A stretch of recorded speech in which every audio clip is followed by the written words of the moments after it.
Thank you very much. Good morning, ladies and gentlemen. I continue in English. No surprise, I guess. No, thank you for inviting me and putting this important topic on the agenda, because you are right. That is one of the key issues, has been one of the key issues in recent years and will continue to be on our mind, and I want to talk about that. Greece has traveled a long road to recover from the crisis in 2009-10 and to correct the imbalances that triggered that crisis.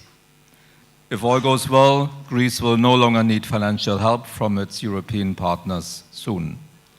But it does not mean that the journey is over.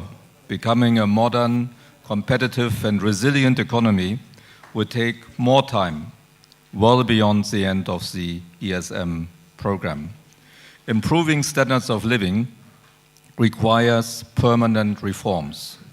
And that's not only true for Greece, that's true for every country in the world. At this juncture, Greece can only really convince markets that it has turned the page if it continues to build an efficiently run modern economy. An economy that creates higher standards of living for all citizens. At the next panel, in about 2 hours from now, I will go into more detail of what is needed for Greece after the current program ends. That's the division of labor between this panel and the next one. But here on this panel, we will talk about debt sustainability. We all agree that Greece's debt needs to be manageable. But additional debt relief is not the most important thing that needs to happen to achieve that. What Greece needs, in the first place, is growth, continued reform, and a business-friendly economy with an efficient public administration. And I'm saying that with a particular interest, because the EFSF and the ESM are Greece's largest creditor by far.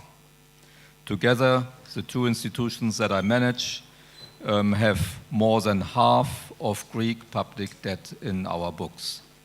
So it's very important for us that Greece thrives economically, because then it can pay back its loans relatively easily in the future.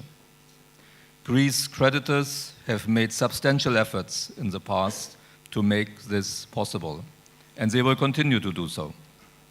But before talking about possible additional debt relief in the future, let me remind you of the debt relief that Greece already received in the past.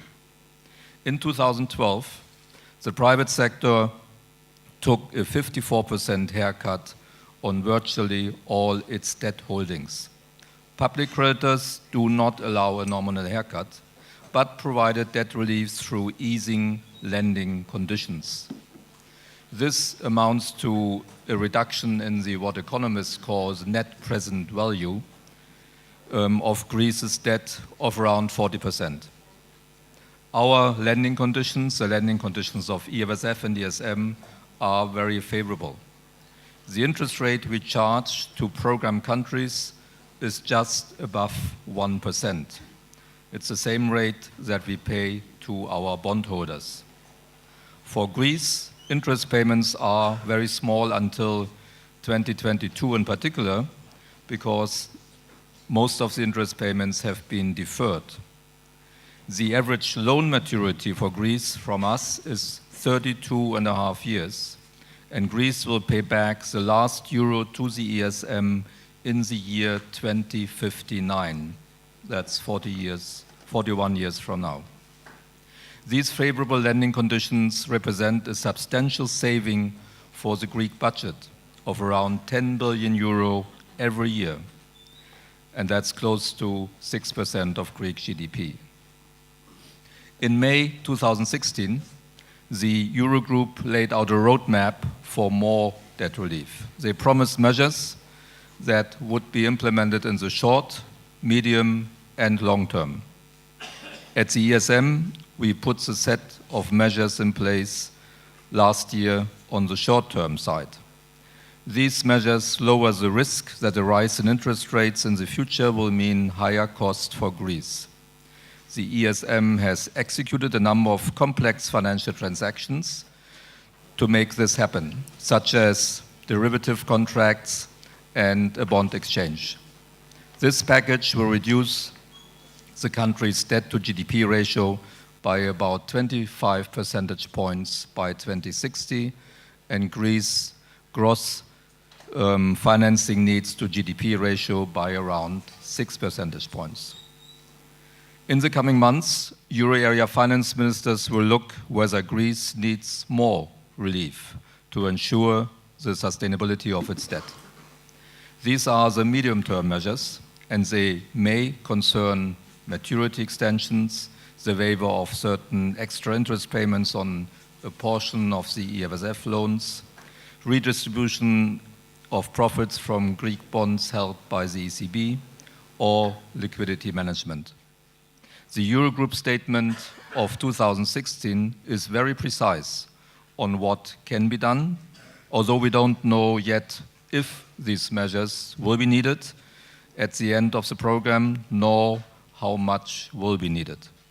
Importantly, Greece needs to deliver on the promises it has made to continue reforming its economy even after the end of the program in August.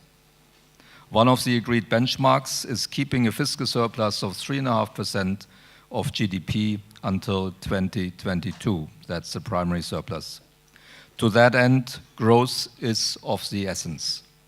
The medium-term debt measures could be linked to a mechanism to define what happens if growth falls short of expectations or if it is better than expected. This is in the interest of both sides.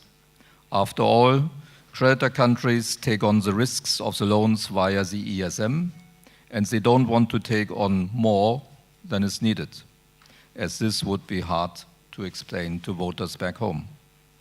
Such a mechanism will be designed over the coming months, though it is too early to say today how exactly it will look like. Looking ahead, possible long-term measures will safeguard Greece's debt sustainability in the even further future. Although this is really more a statement of intention at the moment, this confirms that Europe and Greece are long-term partners. This reassurance, I believe, is highly valuable for Greece as it gives confidence to its citizens and to markets that the country will not be alone if something unforeseen happens. In the coming years, Greece can only succeed in modernizing its economy if it continues to make the right policy decisions. It will need a lot of endurance to win the lasting trust of investors and to put its economy on a sustainable footing. But Greece is not on its own. Greece is part of Europe and the source of much of our culture and our democracy. And so Europe will continue to stand by Greece, and particularly the ESM. Thank you.